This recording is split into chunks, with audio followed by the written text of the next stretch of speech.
Good morning आप सभी को। और मैं वेद सोनी। आज की क्लास में हम सीए फाउंडेशन का बीसीके का 6th चैप्टर, जिसका एक पार्ट हम ऑलरेडी कर चुके हैं, उसका सेकंड पार्ट भी हम करेंगे। आप सभी लोगों को पता है कि इस चैप्टर के अंदर हम कॉमर्स जगत में, व्यवसाय जगत के अंदर यूज़ होने वाले कुछ टर्म्स, जिनको बिजनेस टर्म्स या कॉमन टर्म्स बोला जाता है, उनका मीनिंग सीख रहे हैं। इनके बिना कॉमर्स में प्रोसीड करना मुश्किल है। अरे जब ये ही नहीं पता होगा किसी बात का मतलब क्या है, तो हम काम कैसे कर पाएंगे। तो इसलिए ये चैप्टर निहायत ही आपके लिए थ्योरेटिकल भी और प्रैक्टिकल भी, जैसे लास्ट वीडियो में मैंने बताया था, इस चैप्टर के अंदर से कम 10 मार्क्स के भी ऑब्जेक्टिव आ सकते हैं और एक भी ऑब्जेक्टिव गलत होने का चांस नहीं होगा अगर आपने इस चैप्टर को अच्छे तरीके से अंडरस्टैंड किया। लर्न नहीं बोला मैंने कि ये पेपर सब्जेक्टिव नहीं है, पेपर ऑब्जेक्टिव। बस आपको उस टर्म का मीनिंग पता होना चाहिए कि इस टर्म का एग्जैक्टली क्या मीनिंग है। कभी हम कुछ और सोच रहे हो और इसका मीनिंग कुछ और हो। लास्ट क्लास में हमने फाइनेंस की, स्टॉक मार्केट की, शेयर मार्केट की टर्म्स को सीखा था। आज हम पूरा फोकस करेंगे मार्केटिंग टर्म पे। इसमें आपको सोचना, अगर मेरा बिजनेस होता तो मैं कैसे एडवर्टीजमेंट करता और उसमें कौन सी टर्म यूज़ होंगी। तो ये सारी आज जो टर्मिनोलॉजी रहेगी वो मार्केटिंग टर्मिनोलॉजी रहेगी। मार्केट से संबंधित, बेचने से संबंधित, गुड्स एंड सर्विसेज के लेन देन से संबंधित चीज़ों के बारे में हम बात करेंगे और मैं आपको सभी मीनिंग्स बहुत अच्छे तरीके से समझाऊंगा। आपको ये वीडियो 2 बार कम से कम देखनी है ताकि वो सारी चीज़ें आपके दिमाग में पक्की होके सेट हो जाएं। जी चलिए बेटा, करते हैं स्टार्ट। मार्केटिंग टर्मिनोलॉजी आपकी स्क्रीन पर आप सभी को दिख रहा होगा। सबसे पहला है एडवर्टीजमेंट कैंपेन। हम एडवर्टीजमेंट कैंपेन करने से पहले उससे नीचे दे रखा है एडवर्टीजमेंट क्या होती है। कैंपेन बाद में करेंगे, पहले क्या करेंगे, एडवर्टीजमेंट होती क्या है। एडवर्टीजमेंट एक पेड फॉर्म है, पैसे देने पड़ते हैं। क्या है, प्रेजेंटेशन है किस चीज़ की, प्रमोशन है किस चीज़ का, आइडियाज़ का। जब मैं अपने आइडिया, अपने गुड्स, अपनी सर्विस को प्रमोट करता हूँ पैसे देके, इसी को एडवर्टीजमेंट बोलते हैं। तो एडवर्टीजमेंट एक पेड फॉर्म है। प्रेजेंटेशन और प्रमोशन, किस चीज़ का प्रेजेंटेशन, प्रमोशन, अपने आइडियाज़, अपने गुड्स, अपने सर्विसेज थ्रू कैसे हम एडवर्टीजमेंट करेंगे। हम न्यूज़पेपर में, मैगजीन्स में, टेलीविजन में, रेडियो में, जो भी हमें ठीक लगेगा, स्पॉन्सरशिप के माध्यम से उसको हम क्या करेंगे, प्रमोट करेंगे। तो हिंदी में समझना है, एडवर्टीजमेंट कुछ नहीं, पैसे देके अपने गुड्स, अपने सर्विस और अपने आइडिया को प्रमोट करने का तरीका है। कैसे, newspaper, TV, television, internet, etcetera etcetera. ऊपर दे रखा है एडवर्टीजमेंट कैंपेन क्या है। मेरा सीए सॉल्यूशन का पूरा प्लान क्या है, कैंपेन क्या है, मैं कितनी एक्टिविटी कितने टाइम के अंदर स्टार्ट करने वाला हूँ, इसको एडवर्टीजमेंट कैंपेन बोलते हैं। An organisation programme, CA solution का क्या प्रोग्राम है, इस साल मुझे कितनी मार्केटिंग कर देनी है, मुझे कितने लोगों के टच में आना है, मेरा टारगेट है 5000 लोगों से मुझे बात करनी है, इसको कैंपेन बोलते हैं। तो 2 डेफिनेशन फटाफट हो बेटा। एडवर्टीजमेंट क्या है, पेड फॉर्म है जिसमें हम प्रमोट करते हैं अपने आइडियाज़ को, गुड्स एंड सर्विसेज को। एडवर्टीजमेंट कैंपेन क्या है, किसी कंपनी का, किसी ऑर्गेनाइजेशन का एक गिवन टाइम के अंदर कितने लोगों से एडवर्टीजमेंट के साथ टच में आना, इसको बोलते हैं एडवर्टीजमेंट कैंपेन। जी सर। अब बात है बेटा आफ्टर सेल सर्विस। आपने भी सुना होगा, जब हम कोई प्रोडक्ट या कोई सर्विस किसी कंपनी का लेते हैं, मैंने किसी कंपनी का कंप्यूटर लिया, 50,000 रुपये देके अपने घर आ गया, और घर आने के बाद अगर उसमें कोई दिक्कत होती है तो मैं टोल फ्री नंबर पर फ़ोन करना पड़ता है, घर आके हमारे इंजीनियर ठीक करके जाता है। कभी सोचा है, पैसे तो हम दे चुके हैं, पैसे तो सामने वाला ले चुका है, फिर भी वो हमें बाद में सपोर्ट क्यों कर रहा है। बेटा वही कंपनी आज के टाइम पे चलती है जो साथ भी और बाद भी, प्रोडक्ट देने के टाइम भी अच्छी है और प्रोडक्ट देने के बाद उसकी गारंटी के साथ भी आपको घर बैठे सर्विसेज अगर देगी। आज कंपटीशन का ज़माना है, अब कोई भी एलईडी, कोई भी फ्रिज, कोई भी कूलर, कोई भी एसी इंस्टॉल कर लो। इंस्टॉल होने के बाद पैसे तो आपके जा चुके हैं, फिर भी आपको एक टोल फ्री नंबर मिलता है, आपको सिर्फ फ़ोन करना होता है और 5 से 10 मिनट में इंजीनियर्स आपके घर पर आके आपकी सर्विस करके जाते, प्रोडक्ट की सर्विस करके जाते हैं। तो सर ये क्या है, सेल होने के बाद जो सर्विसेज मिलती हैं उसको बोलते हैं after sale services. After sale service customer सबसे ज़्यादा सेटिस्फाइड कब होता है, जब उसको घर बैठे वो चीज़ रिसीव होती है, उसकी प्रॉब्लम को रिजॉल्व किया जाता है। आफ्टर सेल सर्विसेज किसी भी कंपनी के डेवलपमेंट में, किसी भी कंपनी की गुडविल के अंदर सबसे बड़ा रोल होता है बेटा आफ्टर सेल सर्विसेज का। कि कुछ लोग क्या होते हैं, पैसे कमाते ही मुंह मोड़ लेते हैं, बट ये वो लोग हैं जो पैसा लेने के बाद भी आपके साथ जुड़े रहेंगे और आपको कस्टमर को की लॉयल्टी ले लेंगे। एक वर्ड आएगा कि कस्टमर की लॉयल्टी, जो आफ्टर सेल सर्विस अच्छी देगा उसके साथ कस्टमर की लॉयल्टी जुड़ जाएगी। और लॉयल्टी वर्ड का आपको मतलब पता है कि लेऊंगा तो इसी कंपनी के प्रोडक्ट लेऊंगा, इसके अलावा मैं किसी कंपनी के प्रोडक्ट यूज़ नहीं करूँगा। एजेंट कौन होता है आप हटा सकते हैं, एजेंट हम लास्ट क्लास में भी पढ़ चुके थे, इसका कोई यूज़ नहीं है। बैरियर टू ट्रेड, अब दो वर्ड है बेटा यहाँ पे, फटाफट देखो, barrier to trade and barrier to entry, दोनों का अलग अलग मतलब है आगे दोनों के बैरियर, बैरियर होता है रुकावट। बच्चे इन दोनों डेफिनेशन को गलत इंटरप्रेट करते हैं, मैं इन दोनों के अंदर डिफरेंस बताता हूँ। किसी मार्केट में से जाना, किसी मार्केट में जाना और निकलना दोनों ही मुश्किल हो, इसको बोलते हैं बैरियर टू एंट्री और एग्जिट। बैरियर टू एंट्री, किसी पर्टिकुलर काम को हम कर नहीं सकते क्योंकि उसमें पैसा बहुत लगता है, उसमें टेक्नोलॉजी बहुत लगती है, वहाँ पे कंपटीशन बहुत ज़्यादा है, तो वहाँ जाना मुश्किल है, या एक बार चले गए तो वहाँ से निकलना मुश्किल है। ये काम देश के अंदर भी हो सकता है, देश के बाहर भी हो सकता है। तो बैरियर टू एंट्री और एग्जिट का मतलब है किसी पर्टिकुलर मार्केट के अंदर एंट्री करना भी मुश्किल है, या एंट्री करके तो वहाँ से एग्जिट करना मुश्किल है, या ऐसा भी हो सकता है एंट्री करना आसान है, निकलना मुश्किल है। बट बैरियर टू ट्रेड एक ब्रॉड वर्ड है, बैरियर टू ट्रेड एक ब्रॉड वर्ड है। तो एक कंट्री से दूसरी कंट्री के बीच में अगर बिजनेस करने में कोई रुकावट है, इसको बैरियर टू ट्रेड बोलते हैं। ध्यान से सुनो बेटा, मैंने यहाँ कंट्रीज़ बोला है, दो कंट्री के बीच में अगर ट्रेड करने में कोई दिक्कत आ रही है, ट्रेड करने में, बिजनेस करने में कोई दिक्कत आ रही है, इसको बोलते हैं barrier to trade. Barrier to entry दो कंट्री के बीच में होना जरूरी नहीं है, एक मार्केट से दूसरी मार्केट के बीच में मैं किसी पर्टिकुलर काम को करना चाहता हूँ, उस काम को नहीं कर पाता क्योंकि वहाँ पैसे बहुत ज़्यादा लगते हैं, इसको बोलते हैं बैरियर टू एंट्री। समझ गए? ट्रेड ब्रॉड वर्ड है जो कंट्रीज़ को रिप्रेजेंट करता है, एंट्री और एग्जिट कंट्रीज़ को रिप्रेजेंट नहीं करती, ये नॉर्मल बिजनेस को रिप्रेजेंट करती है। जी सर। बेंच मार्किंग क्या होता है? बेंच मार्किंग में आप अंडरलाइन करेंगे वर्ड कंपेयर को, ऊपर वाली लाइन में आपको वर्ड दिख जाएगा कंपेयर करना, अपने आप को दूसरे के साथ कंपेयर करके ये पता करना कि मैं कहाँ पे हूँ और उस गैप को निकाल के फिल करना बेंच मार्किंग कहलाता है। सर बेंच मार्किंग क्या है? एक स्टैंडर्ड, कोई पूछे बेंच मार्किंग क्या, एक स्टैंडर्ड जिसके साथ हम अपने आप को क्या करते हैं, कंपेयर, और कंपेयर करने के बाद जो गैप निकल के आता है उसको फिल करना ही क्या कहलाता है, बेंच मार्किंग। सर नहीं समझे। पुलिस में लगने के लिए अगर बेटा आपको पता है, फौज पुलिस में जब लगते हैं तो एक फिजिकल टेस्ट होता है जिसमें हमें भाग के दिखाना होता है। मान लो एक रेस है, वो मुझे रेस पूरी करनी पड़ेगी, 800 मीटर की दौड़ मुझे 5 मिनट के अंदर पूरी करनी है। आज मैंने स्टॉप वॉच लेके भाग के देखा, मैंने तो 9 मिनट निकाले, 9 मिनट में मेरे से वो दौड़ पूरी हुई है। चाहिए कितना, स्टैंडर्ड कितना है, 5 मिनट के अंदर, मैंने कितने में पूरी की, 9 मिनट के अंदर, गैप कितना, 4 मिनट का। जो टॉप स्टैंडर्ड होता है उसको बोलते हैं बेंच मार्क, 5 मिनट। मेरी परफॉर्मेंस क्या, 9 मिनट, गैप कितना, 4 मिनट। इस गैप को कम करना है, नहीं तो मैं सिलेक्ट नहीं हो पाऊंगा, इसको बोलते हैं बेंच मार्किंग। तो सर बेंच मार्किंग का मार्केटिंग क्या है बेटा, इस यहाँ हम अपने प्रोडक्ट को, अपने सर्विस को अपने अच्छे कॉम्पिटिटर के साथ कंपेयर करते हैं, वो क्या कर रहा है और मैं क्या कर रहा हूँ, बीच में जो गैप निकल के आता है उसे हमें फिल करना होता है। तो benchmarking nothing, compare with standard, compare with standard. जी सर। अब आया 4 चीज़ लिख रखी है बेटा, ब्रांड इक्विटी क्या होती है, ब्रांड लॉयल्टी क्या होती है, ब्रांड रिकॉग्निशन क्या होती है और ब्रांड क्या होती है। बच्चे कहते हैं सर 4 डेफिनेशंस हैं, हम फंस जाते हैं, दिक्कत नहीं कहीं भी, उल्टा पढ़ना स्टार्ट करो। सबसे पहले ब्रांड क्या है? ब्रांड क्या है? किसी पर्टिकुलर प्रोडक्ट, किसी पर्टिकुलर प्रोडक्ट का नाम या उसका लोगो या उसकी पैकेजिंग या उसका डिज़ाइन जिससे हम कनेक्ट होते हैं उसको बोलते हैं ब्रांड। टोयोटा कंपनी का टी आपने ऐसे लिखा मिलेगा, टाटा का, टोयोटा का आपको दूसरी तरह के मिलेगा, होंडा कंपनी का एच अलग होता है, हुंडई कंपनी का एच अलग होता है। इन सभी ने अपने अपने लोगो सिंबल दे रखे होते हैं। आप लोग भी यूज़ करते हैं, ब्रांडेड कपड़े पहनते हैं हम, तो कौन से ब्रांड के आप पहनते हैं उसका कोई ना कोई लोगो सिंबल नेम जरूर होता है।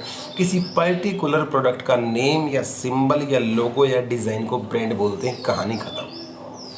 किसी पर्टिकुलर प्रोडक्ट के नेम, सिंबल या लोगो या उसके डिज़ाइन को क्या बोलते हैं, ब्रांड बोलते हैं। और नाम तो कोई भी रख देगा, लोगो तो कोई भी बना देगा। ब्रांड बनता कब है, जब उस ब्रांड को लोग पहचानना स्टार्ट करते हैं। फॉर एग्जांपल मेरी नज़र में मैं क्या बनाऊँ, ब्रांड सीए सॉल्यूशन वेद सोनी क्या एक ब्रांड है। मेरे पास मान लो किसी बच्चे का फ़ोन आता है और मैं कहता हूँ बेटा आपने वेद सोनी का नाम तो सुन रखा होगा। उसने कहा सर ये कौन है, तो मामला हो गया साफ, मतलब ब्रांड रिकॉग्नाइज नहीं है, ब्रांड को लोग पहचानते नहीं हैं। और मैंने जैसे ही कहा कि बेटा वेद सोनी का नाम सुना है, सर अरे सर बहुत नाम सुन रखा है, इसका मतलब मेरा ब्रांड बना हुआ है। अगर मेरे बारे में मार्केट में कोई जानता ही नहीं है तो मैं ब्रांड लेके घूमता रहूँ, उस ब्रांड की अवेयरनेस नहीं है। तो सबसे पहले ब्रांड क्या है, ये डेफिनेशन हमने समझी। ब्रांड किसी पर्टिकुलर प्रोडक्ट का नाम, डिज़ाइन या लोगो। दूसरा पॉइंट ब्रांड रिकॉग्निशन, जब उस ब्रांड को लोग पहचानना स्टार्ट कर देते हैं तो क्या बन गया, ब्रांड रिकॉग्नाइज हो गया। जब उस कस्टमर के बारे में, कस्टमर को उस ब्रांड की अवेयरनेस आती है, इसको क्या बोलते हैं, ब्रांड रिकॉग्नाइज। और जब अवेयरनेस आके वो कस्टमर उस ब्रांड से जुड़ जाता है, कपड़े पहनूंगा तो सिर्फ इसी कंपनी के पहनूंगा, मोंटी कार्लो की टी शर्ट मुझे लेनी है। तो जब आप किसी पर्टिकुलर ब्रांड से जुड़ जाते हैं, पढ़ना है तो सीए सॉल्यूशन के से ही पढ़ना है, ये ब्रांड लॉयल्टी है। ये ब्रांड क्या है? लॉयल्टी। अब ब्रांड को, रिकॉग्निशन को और लॉयल्टी को, तीनों को इकट्ठा कर दो, इसको बोलते हैं ब्रांड इक्विटी। 3 वर्ड अलग अलग ना बोलने पड़े, लास्ट में इन तीनों को कंबाइन किया है ब्रांड इक्विटी। फटाफट चारों डेफिनेशन क्लियर हुई बेटा? Yes sir. लोग बड़े कंफ्यूज रहते हैं सर, ब्रांड ब्रांड ब्रांड, चार चार डेफिनेशन दे रखी सर, मुश्किल है, फलाना ढिमका एटसेट्रा है। बातें बनाओगे तो फंस जाओगे। एंजॉय करते रहो, पढ़ते रहो, कुछ भी नहीं है। ब्रांड पर्टिकुलर प्रोडक्ट का नाम, जो उसका लोगो है, डिज़ाइन। ब्रांड रिकॉग्निशन, जब उसको लोग पहचानना स्टार्ट कर देते हैं। ब्रांड लॉयल्टी, जब उसके साथ कनेक्ट हो जाते हैं। और ब्रांड, तीनों वर्ड को जोड़ देते तो क्या बन गई? Brand equity. जी सर। फिर भी समझ में ना आए तो आपको पता है हम आपके लिए अवेलेबल हूँ। अब आई बात बिजनेस, बिजनेस, बिजनेस, 3 वर्ड हैं। बिजनेस पोर्टफोलियो क्या है? जब भी वर्ड ये पोर्टफोलियो है ना, समझ जाना, एक की बात नहीं कर रहा, पूरे कलेक्शन की बात कर रहा है। मैं मेरे आप को तो मैनेज रख सकता हूँ, पर पता जब लगे पूरी फैमिली को मैनेज करूँ, फैमिली कहलाती है पोर्टफोलियो। मेरी कंपनी में 5 गुड्स हैं। ध्यान सुनो बेटा, पोर्टफोलियो का मीनिंग, लोगों को इसमें कन्फ्यूजन रहता है। मेरी कंपनी के अंदर 5 गुड्स हैं, मैं एक को तो मैनेज कर सकता हूँ, पर पता कब लगे? जब 5 को मैनेज करके दिखाइए। खुद को नहीं, पूरी फैमिली को मैनेज करना, एक प्रोडक्ट की नहीं, पूरी कंपनी के प्रोडक्ट्स को मैनेज करना क्या कहलाता है? पोर्टफोलियो। तो portfolio nothing, it is a collection of business and services, collection of businesses या collection of product and collection of services, सभी को इकट्ठा मैनेज करना क्या कहलाता है? Business portfolio. क्लियर? जी सर।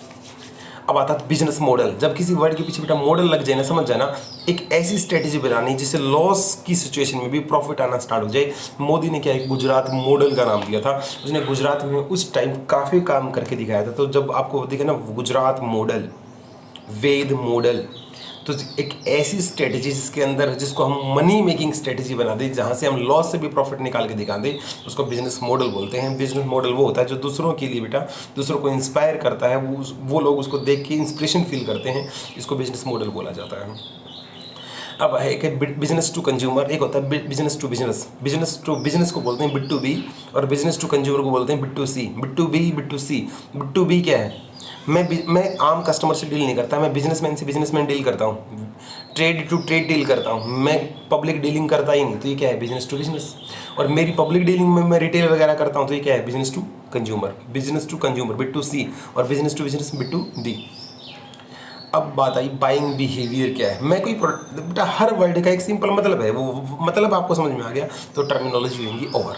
बाइंग बिहेवियर, मेरा कोई प्रोडक्ट लेके आया मैं नया, उसको लेके अब कस्टमर सोच रहा है इसको खरीदूं या नहीं खरीदूं। किसी पर्टिकुलर प्रोडक्ट को खरीदने या ना खरीदने के लिए जब जो बायर होता है अपना मन बनाता है, उसके बारे में सोचता है, इसको बोलते हैं बाइंग बिहेवियर।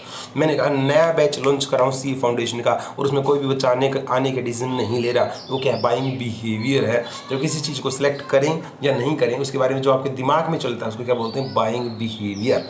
और इसी चीज़ को कंपनी वाले ऑब्जर्व करते हैं, फिर उस प्रोडक्ट को क्या करते हैं? रिफाइन करते हैं। कैश डिस्काउंट आपको पता है, कोई इशू नहीं है। नेक्स्ट डेफिनेशन है कॉम्पिटिटिव एडवांटेज। नाम कितना सिंपल है, कॉम्पिटिटिव, कॉम्पिटिटर, एडवांटेज उससे ज़्यादा क्या। मेरे पास मेरे कॉम्पिटिटर से ज़्यादा क्या है? वो कमाता है 10 लाख रुपए लगा के 50 रुपये, मैं कमाता हूँ 10 लाख रुपए लगा के 100 रुपये। सेम बिजनेस हम दोनों का, वो कितने कमा रहा है? 50, मैं कितने कमा रहा हूँ? 100 रुपये। उतने ही रिसोर्सेज में अगर मैं उससे ज़्यादा कमा रहा हूँ तो ये क्या है? Competitive advantage. उसके पास कस्टमर आते हैं 1000, मेरे पास सेम जगह पे कस्टमर आते हैं 1500, ठीक है? एडवांटेज। तो कॉम्पिटिटिव से आपके पास क्या एडवांटेज है, इसको बोलते हैं कॉम्पिटिटिव एडवांटेज। फिर है कॉम्पिटिटिव पोजीशन, मेरे कॉम्पिटिटर की आज इस टाइम पे क्या पोजीशन है एज कंपेयर टू मी, इसको बोलते हैं कॉम्पिटिटिव पोजीशन। दोनों डेफिनेशन आसान थी, कोई दिक्कत नहीं है। कॉन्ग्लोमेरेट डाइवर्सिफिकेशन पे इंपॉर्टेंट मार्क करना, कॉन्ग्लोमेरेट डाइवर्सिफिकेशन पे बेटे इंपॉर्टेंट मार्क कर लो। सर लाइव क्लास में आप बहुत मजे छोड़ दो, मज़े नहीं लेने हैं। मज़े के टाइम पे मज़े करेंगे, एंजॉय के टाइम पे एंजॉय होगा, लेकिन पढ़ाई के टाइम पे पढ़ाई होगी। आप सीख रहे टर्म्स, ध्यान हटा दुर्घटना घटी, तो सभी की मीनिंग्स क्लियर हो गए। पोर्टफोलियो क्या है तुम्हें पता है? कलेक्शन ऑफ बिजनेस है। पोर्टफोलियो क्या है? Collection of business. Barrier to trade और बैरियर टू एंट्री, सर ने बताया था। ट्रेड बड़े वर्ड को रिप्रेजेंट करता है, कंट्रियों के बीच में restriction, barrier to trade. Market के बीच में रिस्ट्रिक्शंस, बैरियर टू एंट्री। ये वर्ड जब क्लियर हो जाएंगे ना माइंड में, तो कॉमर्स की सारी टर्मिनोलॉजी की नॉलेज आ जाएगी बेटे। इसलिए मजे छोड़ो, चुपचाप आके देखो। कॉन्ग्लोमेरेट डाइवर्सिफिकेशन क्या है? सबसे पहले डाइवर्सिफिकेशन क्या होता है बेटा? बिजनेस को बढ़ाना डाइवर्सिफिकेशन है। सिंपल समझो बिल्कुल। डाइवर्सिफिकेशन मतलब बिजनेस को एक्सपेंड करना। अब बिजनेस 2 तरीके से एक्सपेंड होगा बेटा, ध्यान से सुना बेटे। बिजनेस 2 तरीके से एक्सपेंड होगा, अपनी ही मार्केट में आगे जाना या बिल्कुल नया काम करना।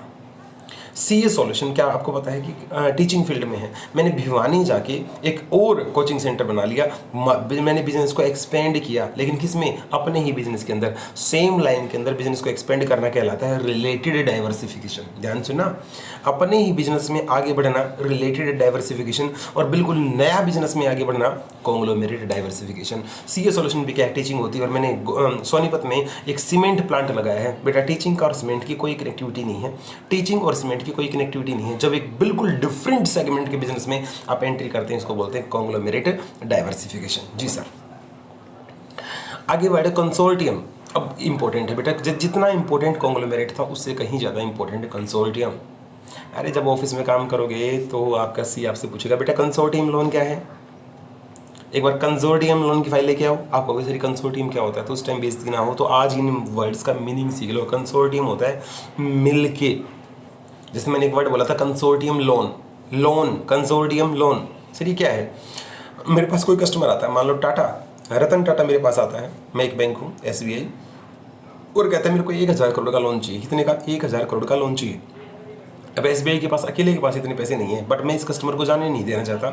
मैं एक्सिस बैंक से बात करता हूँ, PNB से बात करता हूँ कि मेरे पास एक कस्टमर है 1000 करोड़ का जो लोन लेना चाहता है, बंदा जेन्युइन है, तो 600 करोड़ तो मेरे पास हो जाएंगे, कुछ तुम लगा लो।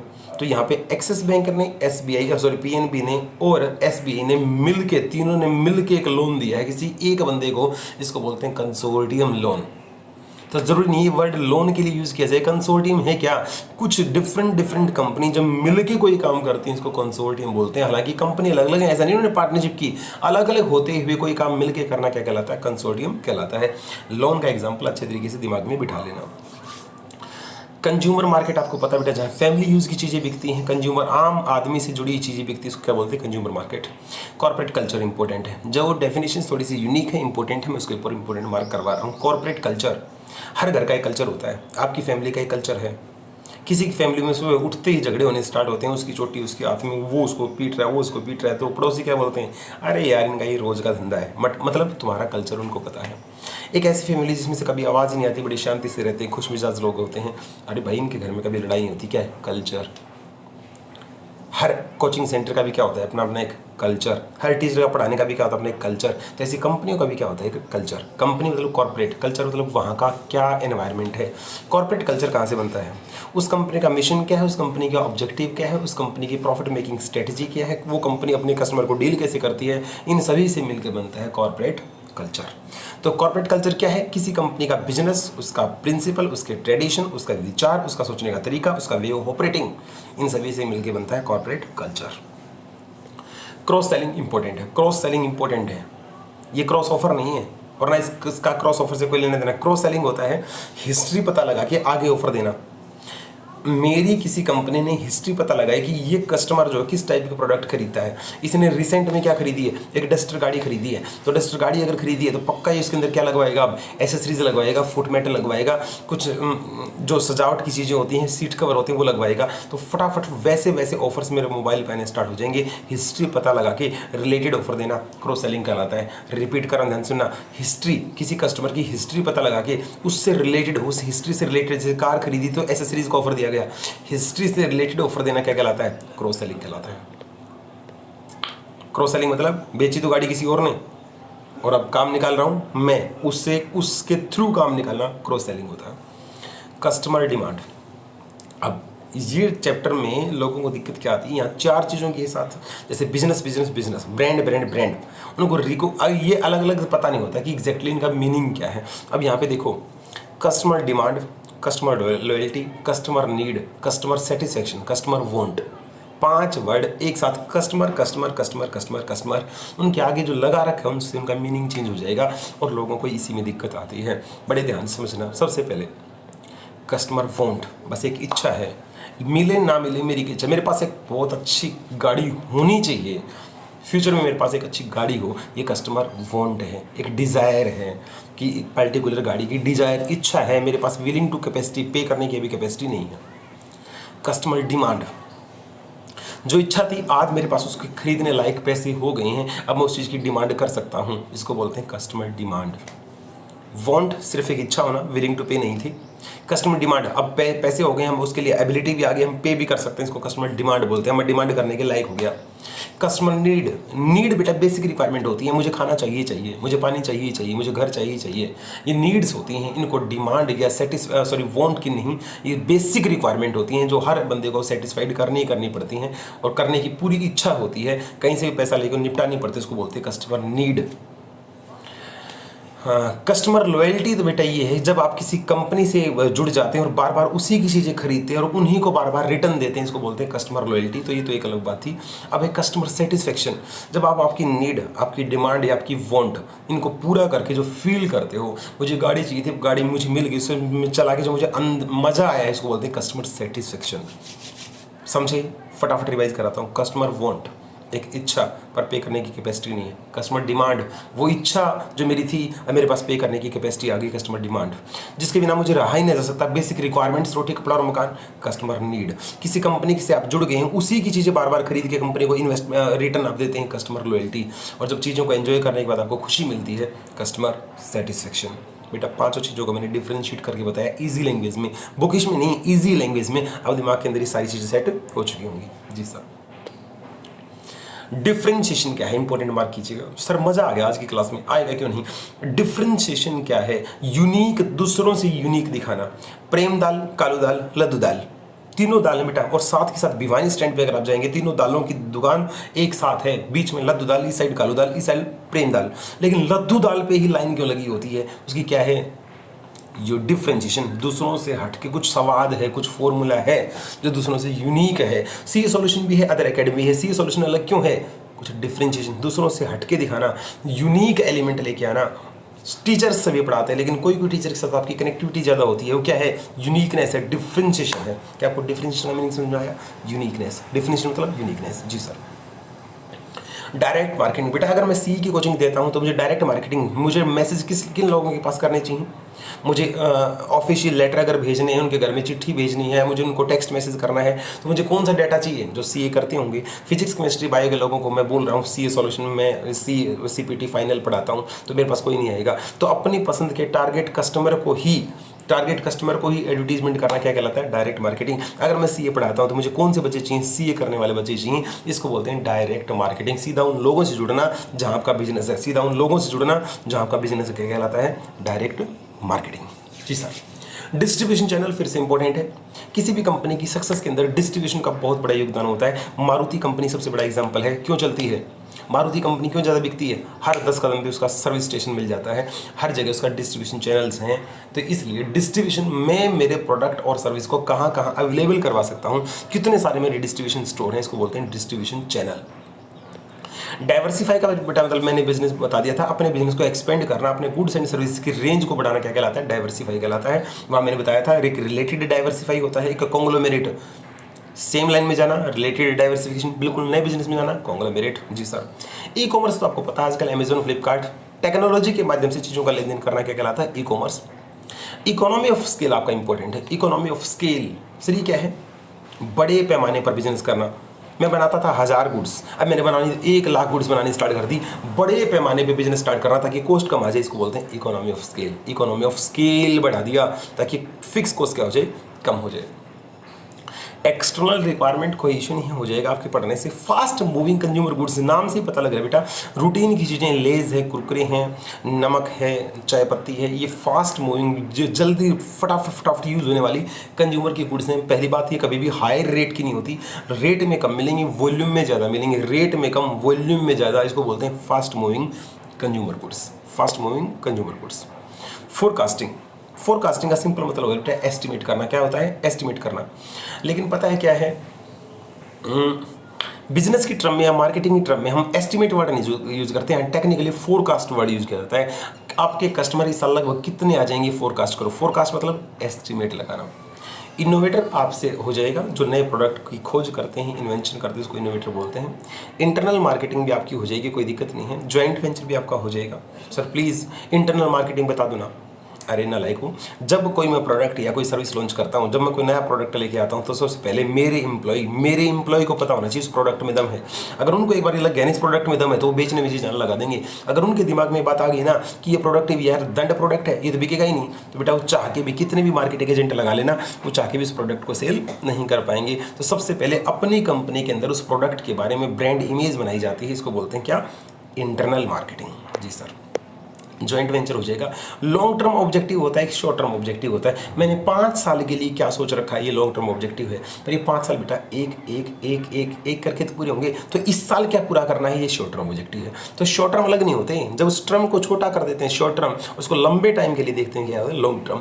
हर बंदा लॉन्ग टर्म में क्या चाहता है, जैसे यहाँ पे देख रखा है, हर बंदा लॉन्ग टर्म में क्या चाहता है, मेरी मार्केट में प्रोडक्ट की गुडविल अच्छी हो, मेरे लोगों के साथ रिलेशंस अच्छे हों, पब्लिक रिस्पॉन्सिबिलिटी में अच्छे से निभाऊँ, टेक्नोलॉजी में मेरी लीडरशिप आए, मेरी परफॉर्मेंस कई सालों में अच्छी रहे। ये क्या होते हैं, लॉन्ग टर्म ऑब्जेक्टिव रहते हैं। अब 2 वर्ड मैं बोलूंगा, यहाँ तो एक दे रखा है, मैं 2 वर्ड आपको सिखाऊंगा बेटा, बड़े ध्यान समझना। एक होता है मार्केट डेवलपमेंट, एक होता है प्रोडक्ट डेवलपमेंट। मैंने क्या बोला है, मार्केट डेवलपमेंट, एक प्रोडक्ट डेवलपमेंट, दोनों अलग अलग वर्ड हैं, ऑब्जेक्टिव में आने के पूरे चांसेस हैं। मार्केट डेवलपमेंट जहाँ नई मार्केट बने, प्रोडक्ट डेवलपमेंट जहाँ प्रोडक्ट नया हो, किस में एक्सपेंड होगा ये ध्यान रखना है। अब मैं रोहतक की मार्केट में मैं सीए के साथ साथ एमबीए भी पढ़ाऊंगा, तो मार्केट तो रही रोहतक की, सब्जेक्ट नया आ गया तो क्या बढ़ा, प्रोडक्ट बढ़ा या मार्केट बढ़ी, प्रोडक्ट बढ़ा, इसको बोलते हैं प्रोडक्ट डेवलपमेंट। जब मार्केट सेम, नया प्रोडक्ट तो बढ़ा क्या, प्रोडक्ट, तो क्या हुआ, प्रोडक्ट डेवलपमेंट। अब दूसरा एग्जांपल, भिवानी जाके मैंने एक सी सॉल्यूशन और बनाया, तो सी सॉल्यूशन तो यहाँ भी था, लेकिन मैंने भिवानी जाके बनाया तो प्रोडक्ट तो सेम रहा, लेकिन मार्केट नहीं आ गई, तो मार्केट नहीं आई तो क्या हो गया, मार्केट डेवलपमेंट। बेटा जब आप सेम चीज़ नई मार्केट में बेचते हैं तो मार्केट डेवलपमेंट, और दूसरी जगह जाके जब मैंने सेम चीज़ बेची तो क्या वो दूसरी जगह जाके भिवानी जाके जब मैंने सी सॉल्यूशन बनाया तो मार्केट नहीं बनी थी, तो मार्केट डेवलपमेंट। लेकिन इसी मार्केट में रहते हुए प्रोडक्ट नया लेके आए तो क्या बोलते हैं, प्रोडक्ट डेवलपमेंट। जी सर, मार्केट एंट्री, किसी मार्केट में काम करने के लिए जो एंट्री हम लेते हैं, अरे किसी बंदे को नया बंदे का जियो आया तो उसने मार्केट में जब एंट्री ली तबाही मचाई, इसको बोलते हैं मार्केट एंट्री। मार्केट का लीडर, आजकल जियो का एग्जांपल हम दे सकते हैं, कॉम्पिटिटिव को पीछे छोड़ के किसी पर्टिकुलर मार्केट में कंट्रोल लेके आकर उसके बाद लीडरशिप पे आना क्या कहलाता है, मार्केट लीडर। मार्केट पोजीशनिंग क्या है, मार्केटिंग स्ट्रेटजी जो मैंने बनाई है मेरे प्रोडक्ट एंड सर्विस के बारे में, और मेरा कॉम्पिटिटर की क्या, सेम चीज़ के लिए कॉम्पिटिटर की क्या स्ट्रेटजी है और मेरी क्या स्ट्रेटजी है, इससे अंदाजा आ जाएगा मार्केट में आपकी पोजीशन क्या है, मार्केट में आपकी पोजीशन क्या है। रिसर्च कोई इंपॉर्टेंट नहीं था, हाँ अब इंपॉर्टेंट है मार्केट सेगमेंटेशन। जब ये थोड़े से टेक्निकल वर्ड आते हैं ना, वहाँ डेफिनेशन से इस टाइप की डेफिनेशन, इस टाइप की मीनिंग ऑब्जेक्टिव में पूछे जाते हैं। मार्केट सेगमेंटेशन, सेगमेंटेशन का सिंपल मतलब बेटा, कंज्यूमर्स के ग्रुप बना लो, कंज्यूमर के ग्रुप बना लो उनकी चॉइस के according. Divide the consumer into the group, dividing consumer into group, जैसी उनकी कैरेक्टरिस्टिक। बूढ़े के लिए सीनियर सिटीजन का एक अलग ग्रुप बना दिया। बेटा जब हम स्प्लैश में जाते हैं तो वहाँ सीनियर सिटीजन्स का, किड्स का, एडल्ट का, कपल का अलग अलग रेट होता है। हमने सभी हैं तो सभी कस्टमर को उनकी रिक्वायरमेंट के अकॉर्डिंग ग्रुप में तोड़ दिया, इसको बोलते हैं मार्केट सेगमेंटेशन। ये स्ट्रेटजी बहुत इंपॉर्टेंट होती है, क्योंकि जैसा ग्रुप रहेगा, जैसी उसकी इच्छा रहेगी, वैसे उसे पैसे चार्ज कर लिए जाते हैं।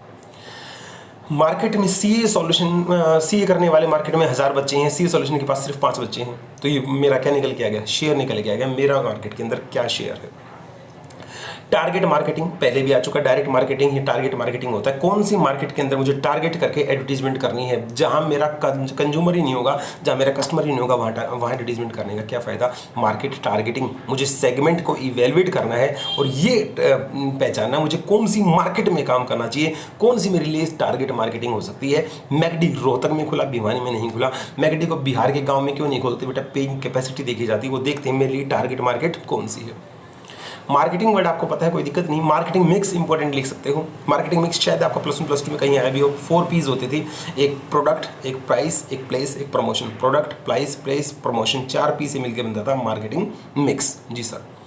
मार्केटिंग प्लान का एक डिटेल्ड प्लान होता है और क्या होता है कि मुझे कैसे कैसे मार्केटिंग करनी है। हाँ, मास मार्केटिंग आपकी इंपॉर्टेंट है बेटा।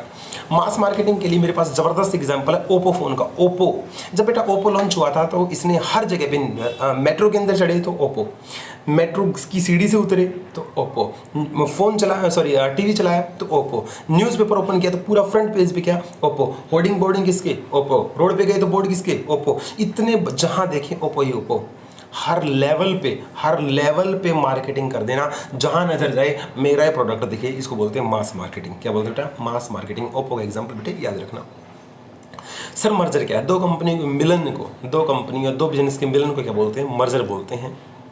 जैसे वोडाफोन और आइडिया ने आप मर्ज कर लिए कि एक ही बिजनेस बना लिया। मिशन क्या होता है आपका, बाकी लोगों से बेटा, अगर बाकियों के साथ आप भी बहे जा रहे थे, मिशन थोड़ी ना है, लोगों से हटके जो चीज़ आपको अलग बना देती है वो आपका मिशन कहलाता है। जो इसलिए मिशन सेम नहीं होते, मिशन आपको अलग रखना चाहिए, थोड़ा सा यूनिक रखना चाहिए, यूएसपी का रखना चाहिए। यूएसपी आगे डेफिनेशन आएगी, यूएसपी इंपॉर्टेंट डेफिनेशन, उसमें बताऊंगा यूएसपी एग्जैक्टली क्या होती है। नीच मार्केटिंग, बहुत नीच मार्केटिंग नीचता भरा काम। हालांकि इसकी हिंदी नीचता भरा नहीं होता, अवसरवादी होता है। नीच मार्केटिंग क्या होती है बेटे, किसी छोटी चीज़ की छोटी बात का पता लगा के सामने वाले को एक्सप्लॉइट करके अपनी चीज़ चलाना क्या कहलाता है, नीच मार्केटिंग कहलाती है। बाबा रामदेव को बहुत अच्छी तरीके से आती है।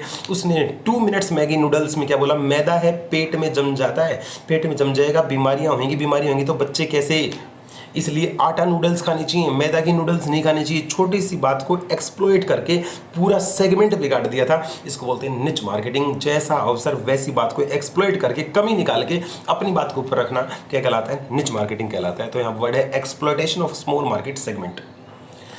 अपॉर्चुनिटी सभी को पता होता है, एक फेवरेबल कंडीशन होती हैं, जैसा मैंने चाहा था अगर वैसा मार्केट में चल रहा तो क्या है, opportunity. Personal selling, door to door जाके बात कर रहे हैं, बिल्कुल फेस टू फेस कनेक्ट होकर बात कर रहे हैं, इसको क्या बोलते हैं बेटा, पर्सनल सेलिंग बोलते हैं। कई बार आपके घरों में आता होगा, डोरबेल बजती है, आप बाहर जाके देखते हैं सर कंपनी की तरफ से आए हैं और चाय पत्ती बेचना चाहते हैं, हमारी चाय बनाओगे तो कभी बूढ़े नहीं होगे, एटसेट्रा एटसेट्रा। इस तरीके की जो बात करते हैं क्या कहलाती है, पर्सनल सेलिंग कहलाती है। जी सर कितनी डेफिनेशन और कराओगे बेटा, बस गिनती की 5 से 7 डेफिनेशंस और हैं। मज़ा तुम्हें आ रहा है मुझे पता है। सर कंसोर्टियम क्या था, कंसोर्टियम मिल के लोन देना, कंसोर्टियम लोन मैंने बताया था आपको। जी सर सेगमेंटेशन क्या है, कस्टमर को डिवाइड कर देना, सेगमेंटेशन कहलाता है। सर ब्रांड रिकॉग्निशन क्या है, जब आपके ब्रांड को पहचानना स्टार्ट करते हैं। सर कस्टमर वांट, सिर्फ एक इच्छा। सर कस्टमर डिमांड, पे करने की एबिलिटी। कस्टमर नीड, चाहिए ही चाहिए। कस्टमर सेटिस्फेक्शन, मज़ा आ गया। जी सर चलिएगा, अब हमारा था, कहाँ गया, हम कहाँ थे, ये रहा, यहाँ थे प्री एम्प्टिव प्राइसिंग। अब बेटा छोटी छोटी डेफिनेशन रहेगी, ज़्यादा टाइम नहीं लगेगा। प्री एम्प्टिव प्राइसिंग क्या होता है, प्री एम्प्टिव प्राइसिंग, पहले प्राइसिंग को बहुत कम रखना। जब बेटा जब प्रोडक्ट लॉन्च होता है तो कई कंपनी क्या करती हैं, जैसे जियो इसका एग्जांपल है, फ्री, फिर कुछ दिन बाद उस फ्री को थोड़ा सा कम कर दिया, फिर फ्री को थोड़ा कम कर दिया, अब थोड़े से पैसे नहीं, अब फिर थोड़े से पैसे। पहले मार्केट में जाल बिछाना, अपने क्लोज लेके आना और फिर उनकी खाल उतारना, इसको बोलते हैं प्री एम्प्टिव प्राइसिंग। पहले खाली फिर भर लिया, पहले खाली था फिर सब कुछ भर लिया, इसको बोलते हैं pre emptive pricing. Price discrimination, एक ही प्रोडक्ट के अलग अलग लोगों से अलग अलग रेट चार्ज करना। जब हम ये फुल्ले करारे के तुम क्या बोलते हो, अरे जो तुम पॉपकॉर्न अगर बाहर पैकेट लेते हैं तो 10 रुपये का मिल जाता है, लेकिन यही पॉपकॉर्न अगर हम थिएटर में लेते हैं तो 100 रुपये के आसपास मिलता है तो वही पॉपकॉर्न, लेकिन डिफरेंस क्यों। जी सर कोक जब बाहर लेते हैं तो 20-30 रुपये में बोतल मिल जाती है, छोटी बोतल, लेकिन यही जब मैगडी में कोक लेते हैं तो एक छोटा सा गिलास में 80 से 90 रुपये का दिया जाता है। डिफरेंस क्यों, प्राइस डिस्क्रिमिनेशन। कंपनी क्या करती है बेटा, देख लेती है तुम कहाँ बैठ के काम कर रहे हो, अगर वहाँ बैठ के काम कर रहे हो तो तुम्हारी पेइंग कैपेसिटी ज़्यादा होगी, थिएटर में मजे लेने गए हो तो पॉपकॉर्न खाओगे तो ज़्यादा पे करना पड़ेगा। तो सेम प्राइस का अलग अलग जगह पे अलग अलग रेट होना क्या कहलाता है, प्राइस डिस्क्रिमिनेशन कहलाता है। इसलिए मेरी फैमिली वाले कभी मूवी देखने जाते हैं तो क्या बोलते हैं, घर पे ही खा पी लेना, वहाँ किसी ने कुछ मांगा तो मुंह तोड़ देंगे, ऐसा हमारी फैमिली में चलता है। तो घर से खूब खा के मूवी देखने जाना पड़ता है, वहाँ पॉपकॉर्न का दिल करे तो भी नहीं मिलेंगे। जी sir price elasticity of demand, price sensitivity and price elasticity क्या है। मेरा प्राइस अगर मैं चेंज कर दूं तो कस्टमर पे क्या फ़र्क पड़ेगा, मैं मेरे प्रोडक्ट के प्राइस में चेंज कर दूं तो कस्टमर पे ओवरऑल क्या फ़र्क आएगा, इसको बोलते हैं प्राइस सेंसिटिविटी। मैंने ये नहीं कहा उनकी डिमांड कम होगी ज़्यादा होगी, तो बात की बात है। मेरे प्राइस कम करने या ज़्यादा करने से कस्टमर पे ओवरऑल फर्क क्या पड़ेगा, इसको बोलते हैं प्राइस सेंसिटिविटी। और ऊपर है price elasticity of demand, price के कम या ज़्यादा करने से डिमांड, वो तो ओवरऑल था, ये सिर्फ डिमांड पे क्या फर्क आएगा, इसको बोलते हैं प्राइस इलास्टिसिटी टू डिमांड, जिसको आप इकोनॉमिक्स के अंदर पढ़ते भी। प्राइस क्या, price skimming important. Price skimming क्या होती है, तो मलाई उतारना। क्या होती है बेटा, मलाई उतारना। ये लोग क्या होते हैं, प्री एम्प्टिव के बिल्कुल उल्टे होते हैं, पहले रखेंगे महंगा बाद में करेंगे सस्ता। सर ऐसा कौन होता है जो पहले महंगा बाद में सस्ता? तुम्हारे जितने भी फ़ोन की मार्केट है, फ़ोन आएगा 70,000 रुपये का, 2 महीने बाद 10,000 रुपये का, 50,000 रुपये, 30,000 रुपये का, ऐसे हो जाएगा। फ़ोन तो वही, इतने रेट क्यों टूट गए बेटा? ये लोगों की नीति होती है कि टेक्नोलॉजी फटाफट चेंज हो रही होती है। अगर हमने स्टार्टिंग में लो प्राइस रखा, धीरे धीरे इस फ़ोन को फिर बढ़ाएंगे तो जब तक फ़ोन पिट जाएगा। इसलिए लोग क्या करते हैं, उल्टा चलते हैं, नया फ़ोन लेंगे, बढ़िया रुपये लेंगे आपसे, धीरे धीरे जैसे जैसे फ़ोन पुराना होता चला जाएगा आपसे पैसे कम कर दिए जाएंगे। मलाई उतार के रेट कम करना प्राइस स्कीमिंग कहलाता है। जी सर। पब्लिसिटी इंपॉर्टेंट वर्ड कर मतलब बेटा, पब्लिसिटी एडवर्टीजमेंट के लिए पे करना पड़ता है, पब्लिसिटी के लिए पे नहीं करना पड़ता। पब्लिसिटी बिना पे किए अपनी चीज़ को ऊपर रखना, मार्केट में छा जाना, वायरल हो जाना, पब्लिसिटी कहलाता है बेटा। आजकल वायरल होने के कई सारे तरीके आप लोगों ने देखा, लोग कुछ भी अनाप शनाप कर देते हैं, पे नहीं करना पड़ता और क्या हो जाते हैं, वायरल हो जाते हैं, इसको बोलते हैं पब्लिसिटी। सेल्स प्रमोशन, सेल्स को बढ़ाना क्या कहलाता है, सेल्स प्रमोशन कहलाता है। इसके लिए हम 4 P करते हैं, तुम्हें पता होगा। तो सेल्स प्रमोशन कुछ नहीं है, जब हम फ्री सैंपल बांटते हैं, एग्जीबिशंस लगाते हैं, सेमिनार लगाते हैं, लोगों को अपने बारे में बताते हैं, एडवर्टीजमेंट करते हैं, इन सभी को कंबाइन क्या बोलते हैं बेटा, सेल्स प्रमोशन बोलते हैं। लॉन्ग टर्म ऑब्जेक्टिव को अगर एनुअली तोड़ दे तो क्या बोलते हैं, short term objective. Stakeholder पहले की डेफिनेशन है, जितने भी लोग हमारे बिजनेस से कनेक्ट होते हैं क्या बोलते हैं, स्टेक होल्डर्स बोला जाता है। स्ट्रेंथ, स्ट्रेंथ क्या है, एक अंदर की ताकत जिससे हम अपॉर्चुनिटी को कैच कर सकते हैं, तो क्या बोलते हैं, स्ट्रेंथ। सर फिर थ्रेट क्या होता है, इंटरनल वीकनेस। स्ट्रेंथ इंटरनल मजबूती, और थ्रेट क्या होती है, इंटरनल वीकनेस, जहां हमें अपॉर्चुनिटी हमारे हाथ से चली जाएंगी और हम वहाँ पे कुछ भी नहीं कर पाएंगे। टारगेट मार्केटिंग ऑलरेडी ऊपर आ चुका है, डायरेक्ट मार्केटिंग को ही मार्केट टारगेटिंग या टारगेट मार्केटिंग बोला जाता है। टेली मार्केटिंग, फोन कर करके दुखी करना, हेलो सर हम इस कंपनी से बोल रहे हैं, हमारा ये प्लान है, हमारा ये प्लान है, हमारा ये प्लान है, इसको क्या बोलते हैं, टेली मार्केटिंग बोलते हैं। टेस्ट मार्केटिंग के आगे इंपॉर्टेंट लिखना बेटा, टेस्ट मार्केटिंग, जब भी कोई चीज़, जियो फाइबर आया था, फाइबर आने से पहले उन्होंने प्रीमियम कुछ चीज़ें बेटा, जियो आने से पहले उन्होंने कई महीने जो फ्री चलाया था वो क्या था, टेस्ट मार्केटिंग थी। कोई भी कंपनी अपना प्रोडक्ट जब लाती है तो एक ऑफिशियल लाना होता है, एक उसका प्री वर्जन होता है। प्री वर्जन में उस प्रोडक्ट को कंपनी उतार के देखती है, सैंपल बेस पे भेज के देखती है कि कस्टमर की रिपोर्ट क्या रहेगी। तो अपने प्रोडक्ट को मार्केट में टेस्ट करना क्या कहलाता है, टेस्ट मार्केटिंग कहलाता है। जी सर। उससे पता लग जाता है कस्टमर इस प्रोडक्ट के बारे में क्या सोचते हैं, फ्यूचर में इसका क्या रेट रखना है, किस टाइप से प्राइसिंग पॉलिसी लगानी है, पहले ज़्यादा रखना है या बाद में ज़्यादा करना है। तो ये सारी चीज़ें किसके अंदर आती हैं, टेस्ट मार्केटिंग के अंदर आती हैं। अब आगे बात यूएसपी क्या होती है। आप सभी के अंदर कोई ना कोई यूएसपी है कि ऐसी चीज़ जो दूसरे के अंदर ना हो, एक ऐसी चीज़ जो दूसरे के अंदर ना हो, यूएसपी, यूनिक सेलिंग प्रोपोजिशन। अगर मार्केटिंग की टर्म में बात करें तो आपके पास आपके प्रोडक्ट में कुछ ऐसा होना चाहिए जिसे जो दूसरा जो बंदा है, कॉम्पिटिटर, वो कहीं भी क्लेम ना कर पाए। सी सॉल्यूशन पे जाएंगे, वेद सोनी सर से पढ़ेंगे ना, तो कसम से ऐसा दूसरा नहीं पढ़, कुछ ऐसा होना जो दूसरा क्लेम ही ना कर सकता हो। आपके प्रोडक्ट या आपकी सर्विस में कुछ ऐसा होना जो दूसरा क्लेम ही ना कर सकता हो, वो आपकी क्या होती है, यूएसपी होती है। और हर बच्चे के अंदर मेरा मानना है अपनी अपनी एक यूएसपी होती है, बस उसको देखना जरूरी है, उसको फील करना जरूरी है। वीकनेस आपको पता है, लैक ऑफ स्किल्स। जब आपके अंदर स्किल्स नहीं होते, रिसोर्सेज नहीं होते, पैसा नहीं होता, इसको क्या बोलते हैं, वीकनेस, कमजोर बोला जाता है। चलिए बेटा, ये हमने सारी टर्मिनोलॉजी यूज़ करी, मीनिंग सभी के समझे, बड़ी इजी लैंग्वेज मैंने आप लोगों को करवाया। इस वीडियो को आपको कम से कम 2 बार देखना है और एक भी सिंगल चीज़ में आपको प्रॉब्लम नहीं आएगी। और स्टिल फिर भी आगे किसी बच्चे को तो बेटा मेरे को कॉल कर सकते हैं। तो चलिए मिलते हैं नेक्स्ट वीडियो के अंदर। जय हिंद, जय भारत।